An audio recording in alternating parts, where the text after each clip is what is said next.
In this video, I would like to talk to you about dealing with tough interview questions. So let's jump straight in. My name's David Yeabsley, and I will help you to stay of relevance and value for the rest of your working career. This channel is totally dedicated to future-proofing yourself. Now, if that sounds interesting to you and you'd like some more content, please like and consider subscribing to the channel. And together we can enjoy our future-proofing journeys.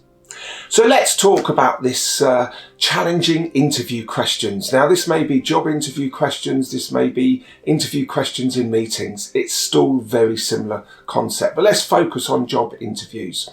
Now, one thing is very important is your planning. You need to know your CV inside out. So if anybody ever asks you a question about it, you know the answer. You've got to be a subject matter expert in you. You are an expert in you. Nobody knows you better than you. And you know the saying, if you can't do this for yourself, who's going to do it for you? But sometimes it can be a bit tricky having interviews and getting asked questions. So we need to be mindful of a couple of things. And one of the key things is actually demonstrated very nicely every time you watch a episode of Dragon's Den. Now, on Dragon's Den, you have these budding entrepreneurs who've come up with a wonderful business idea, and they pitch their ideas to some rather wealthy dragons, and they decide whether to invest or not. And quite often you'll sit there and watch the presentations and think, wow, that's a great idea. Why didn't I come up with that? And they talk about it eloquently, and they've got a wonderful pitch. So what goes wrong? Well, quite often it's in the questioning. And the dragons will ask them certain questions. And the one thing that dragons want to know is the financials. And this is the bit that often goes wrong.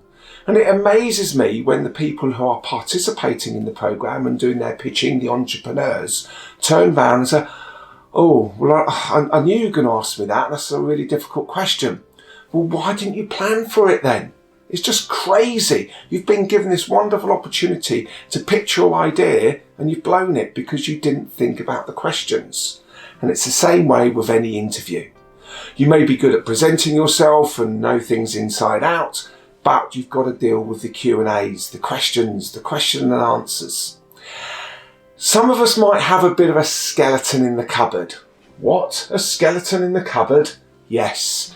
Well, what does that mean? Well, it's just a phrase that we often use, is that it's something we don't really want to talk about.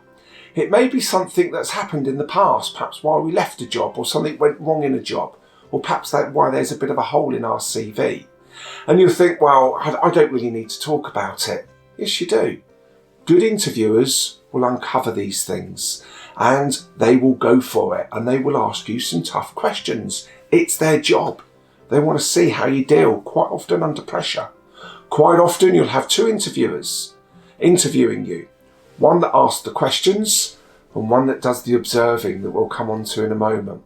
So you need to be very good at how you're going to answer this. So if something has gone wrong and perhaps there is a hole in your CV, sit down and think about the different ways they could potentially ask you this question. And then sit down and write out how you potentially answer the question, putting it into a positive light or a positive spin on it, but not too much so. You've got to be realistic. Try not to blag it. Try not to get defensive. And this is the big problem that we have. So you do need to practice this. And yeah, find a friend, someone that can help you out with this. So that's one part of this, is knowing how to answer the question. There's two other parts.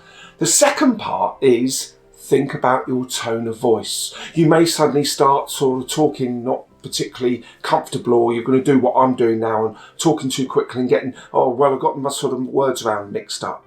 It's not a good feeling. And the third thing you need to think about is your body language.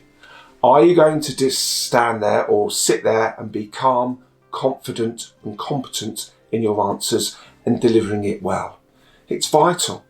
So one, think about how you're going to answer the questions and practice. 2, think about your tone of voice. 3, think about your body language. And now, the bit you're going to absolutely love, you've got to practice it. I'm not saying you get the camera out, but why not? You could do it on your phone, or even better, using video conferencing on your laptop. Sit down and practice these, play them back, and then you may like to have a look and think, how's my tone of voice? How's my body language? Did I stutter? Did I come defensive? These are really important things, and practice this. This is absolutely no different to a professional golfer. Now, even if you don't like golf, you can't help but watch golfers play golf and be amazed at some of the amazing shots that they do. They may have to get the ball out the bunker or near the water. They may have to get the ball out of a hedge or up a tree. It's amazing what they end up playing shots from. But somehow they always seem to get it on the green near the hole. And I just wish I could do this. But why can they do it and I can't? And I get really frustrated with myself and angry. It's because they practice. So when it comes to tournament time, when the pressure's on, they're asked a question. In other words, a difficult shot. But they practice for it. They deal with it. We need to be the same. So go and practice any skeletons in the cupboard. Not literally, I know, but then think about, how am I going to answer a potential difficult question? How are they going to ask it me? How am I going to answer it? Think about my tone of voice. Think about my body language. Deal with it confidently and competently. So if you like this advice, please have a look at the other videos on the site. There's all sorts of bits on here to help us stay relevant and valued for the rest of our working career. But the key theme is, if we don't do it for ourselves, who's going to do it for us? Please like, share and subscribe to the channel, and I look forward to spending time with you, sharing our future-proofing journey.